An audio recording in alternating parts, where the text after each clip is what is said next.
എല്ലാ പ്രിയ കൂട്ടുകാർക്കും പുതിയൊരു വീഡിയോയിലേക്ക് വീണ്ടും സ്വാഗതം. ഇന്ന് വളരെ ഹെൽത്തി ആയിട്ടുള്ള ഒരു സാലഡാണ് കൂട്ടുകാരുമായിട്ട് പങ്കുവയ്ക്കുന്നത്. നല്ല ടേസ്റ്റിയാണ്. ഇതുപോലെ ഡ്രസ്സിംഗ് ഒക്കെ കൊടുത്തിട്ട് നമ്മൾ സാലഡ് കഴിക്കുകയാണെങ്കിൽ എല്ലാവർക്കും ഒരുപോലെ ഇഷ്ടമാകുകയും ചെയ്യും നമ്മൾ ഈ ഒരു രീതിയിൽ സാലഡ് തയ്യാറാക്കിയാൽ. നോയമ്പൊക്കെ തുടങ്ങാൻ പോവുകയാണല്ലോ. ആരോഗ്യകരമായിട്ടിരിക്കാൻ നമുക്ക് ഇതുപോലെയുള്ള സാലഡും കൂടെ ഇടയ്ക്ക് ഉൾപ്പെടുത്തുന്നത് വളരെ നല്ലതായിരിക്കും. വളരെ ഹെൽത്തിയാണ്. അതുപോലെ തയ്യാറാക്കാനായിട്ട് അധികം പാടുമില്ല. നമുക്കിത് തയ്യാറാക്കുന്ന വിധം വേഗത്തിലൊന്ന് കണ്ടിട്ട് വന്നാലോ കൂട്ടുകാരെ. ആദ്യം നമുക്ക് സാലഡിന് വേണ്ടിയിട്ടൊരു ഡ്രസ്സിംഗ് ആണ് തയ്യാറാക്കിയെടുക്കുന്നത്. ചെറിയ അല്ലി വെളുത്തുള്ളി ആയതുകൊണ്ട് ഞാനൊരു 3 അല്ലി എടുത്തിട്ടുണ്ട്. വലുതാണെങ്കിൽ ഒരെണ്ണത്തിൻ്റെ ആവശ്യമേ ഉള്ളൂ. ഒരു 8 പീസോളം പുതിനയുടെ ഇല എടുത്തിട്ടുണ്ട്. ഇനി എരിവിന് വേണ്ടിയിട്ട് ഒരു പച്ചമുളക് എടുത്തിട്ടുണ്ട്. ഒത്തിരി അങ്ങ് എരിവ് കൂടി പോകരുത്. അധികം എരിവില്ലാത്ത ഒരു പച്ചമുളകാണ് ഞാൻ എടുത്തിരുന്നത്. ഇനി 2 ടീസ്പൂൺ അളവിൽ യോഗട്ടും കൂടെ ചേർക്കുകയാണ്.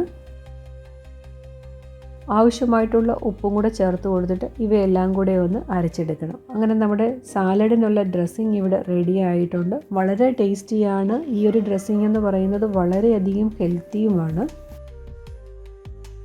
വെളുത്തുള്ളിയും പുതിനയിലയൊക്കെ ചേർത്ത് കൊടുക്കുന്നത് കൊണ്ട് ഒരു പ്രത്യേക ടേസ്റ്റും ഫ്ലേവറും ഒക്കെയാണ് ഈ ഒരു ഡ്രസ്സിങ്ങിന്. ഇത് നമുക്കൊരു സൈഡിലോട്ട് മാറ്റി വയ്ക്കാം. ഇനി നമുക്ക് കുറച്ച് കാര്യങ്ങളിലൂടെ ഒന്ന് റെഡിയാക്കി എടുക്കാനുണ്ട്.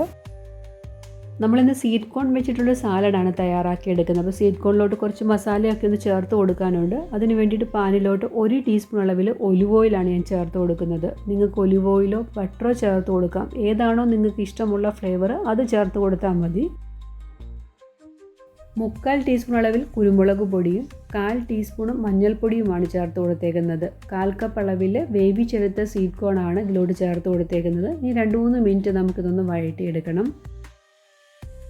സ്വീറ്റ് കോൺ വേവിച്ചപ്പോൾ ഞാൻ ഉപ്പ് ചേർത്താണ് വേവിച്ചത്. അതുകൊണ്ട് പിന്നീട് ഞാൻ ഉപ്പ് ചേർത്ത് കൊടുത്തിട്ടില്ല. ഒരു 2-3 മിനിറ്റ് നമുക്ക് ആ ഓയിലുമായിട്ടൊന്ന് വഴറ്റിയെടുക്കണം. ആ കുരുമുളക് പൊടിയും ആ ഒലിവ് ഓയിലും ഒക്കെ അതിലൊന്ന് പിടിച്ച് കിട്ടുന്ന രീതിയിൽ ഒന്ന് വഴറ്റിയെടുത്താൽ മാത്രം മതി. ഈ ഒരു കൂട്ട് നമുക്കൊരു പാത്രത്തിലോട്ട് മാറ്റാം.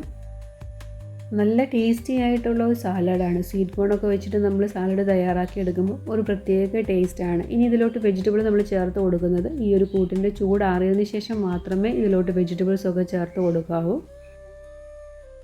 ഇനി നമുക്ക് സാലഡിൽ ഏതൊക്കെ വെജിറ്റബിൾ ചേർത്ത് കഴിക്കാനാണോ ഇഷ്ടം അതൊക്കെ ഇതിനകത്ത് ചേർത്ത് കൊടുക്കാവുന്നതാണ്. ഞാനിവിടെ കുക്കുംബറും ക്യാരറ്റും കുറച്ച് ലെറ്റൂസിൻ്റെ ലീഫും അതുപോലെ തന്നെ ഒനിയനും ഒരു ടൊമാറ്റോയുമാണ് എടുത്തേക്കുന്നത്. നമുക്ക് ആവശ്യമായിട്ടുള്ള വെജിറ്റബിൾസ് ഒക്കെ ഇതിനകത്ത് ചേർത്ത് കൊടുക്കാം. എല്ലാം വളരെ ചെറിയ പീസുകളായിട്ടാണ് നുറുക്കിയെടുത്തേക്കുന്നത്. ഇതിലോട്ട് നിങ്ങൾക്ക് സ്വീറ്റ്നെസ്സിന് വേണ്ടിയിട്ട് വേണമെങ്കിൽ ഏതെങ്കിലും ഒരു ഫ്രൂട്ട് വേണമെങ്കിലും ചേർത്ത് കൊടുക്കാവുന്നതാണ്. ഞാനിവിടെ സ്വീറ്റ് കോണൊക്കെ ചേർത്ത് കൊടുക്കുന്നതുകൊണ്ട് വേറെ ഒരു ഫ്രൂട്ടൊന്നും ചേർത്ത് കൊടുക്കുന്നൊന്നുമില്ല. അരമുറി നാരങ്ങയുടെ നീരും കൂടെ ചേർത്ത് കൊടുക്കുകയാണ്. അങ്ങനെ സാലഡ് തയ്യാറാക്കി എടുക്കാനുള്ള വെജിറ്റബിൾസ് എല്ലാം നമ്മൾ ചേർത്ത് കഴിഞ്ഞു. ഇനി നമുക്കിതിനകത്തോട്ട് ഡ്രസ്സിംഗ് കൂടെ ചേർത്ത് കഴിഞ്ഞാൽ വളരെ ടേസ്റ്റി ആയിട്ടുള്ള നമ്മുടെ സാലഡ് ഇവിടെ റെഡിയായി കഴിയും. നാരങ്ങ നീരിൽ ധാരാളം വൈറ്റമിൻ സി അടങ്ങിയിട്ടുണ്ട്. അതുപോലെ തന്നെ അതൊരു ആൻറ്റി ഓക്സിഡൻറ്റും കൂടെയാണ്. രോഗപ്രതിരോധ ശക്തിയൊക്കെ കൂട്ടാനും ദഹനം മെച്ചപ്പെടുത്താനും ശരീരഭാരം കുറയാനും നമുക്ക് സഹായിക്കും ഈ ലെമൺ ജ്യൂസൊക്കെ ചേർത്ത് കഴിഞ്ഞാൽ. സാലഡൊക്കെ കഴിക്കാൻ ഇഷ്ടപ്പെടാത്ത കൂട്ടുകാർ ഇതുപോലെ ഒന്ന് തയ്യാറാക്കിയാൽ എല്ലാവരും കഴിക്കും. അത്രയ്ക്ക് ടേസ്റ്റിയാണ്. അതിൻ്റെ ഡ്രസ്സിങ്ങും കൂടെ ചേർത്ത് നമ്മൾ മിക്സ് ചെയ്തെടുക്കുമ്പോൾ ഒരു പ്രത്യേക ടേസ്റ്റ് തന്നെയാണ്. ഇങ്ങനെയൊന്ന് തയ്യാറാക്കിയിട്ടില്ലെങ്കിൽ തീർച്ചയായിട്ടും ഇതുപോലെ ഒന്ന് തയ്യാറാക്കേണ്ടത് തന്നെയാണ്. ഇതൊരു ബൗൾ കഴിച്ചു കഴിഞ്ഞാൽ തന്നെ നമ്മുടെ വയറ് ഫില്ലാകും. പിന്നെ നമുക്ക് ചോറൊന്നും കഴിക്കേണ്ട ആവശ്യമേ ഇല്ല. ഇത് നമുക്ക് ലഞ്ചായിട്ടോ ഡിന്നറിനോ ഒക്കെ സെർവ് ചെയ്യാവുന്നതാണ്. അപ്പോൾ വെയിറ്റ് ലോസ് ഒക്കെ ആഗ്രഹിക്കുന്നവർ തീർച്ചയായിട്ടും ഇതുപോലെയൊക്കെ ഡെയിലി ഡയറ്റിൽ ഉൾപ്പെടുത്തേണ്ടതും വളരെ നല്ലതാണ്. നാരുകൾ ധാരാളം അടങ്ങിയതുകൊണ്ട് സ്വീറ്റ് കോൺ കഴിക്കുന്നത് നമ്മുടെ ദഹന പ്രക്രിയയ്ക്ക് വളരെയധികം പ്രയോജനം നൽകും. അതുപോലെ തന്നെ കുട്ടികൾക്കൊക്കെ കൊടുക്കുകയാണെങ്കിൽ അവരുടെ കണ്ണിൻ്റെ ആരോഗ്യം മെച്ചപ്പെടുത്തുന്നതിന് സ്വീറ്റ് കോൺ കഴിച്ചാൽ വളരെയധികം നല്ലതാണ്.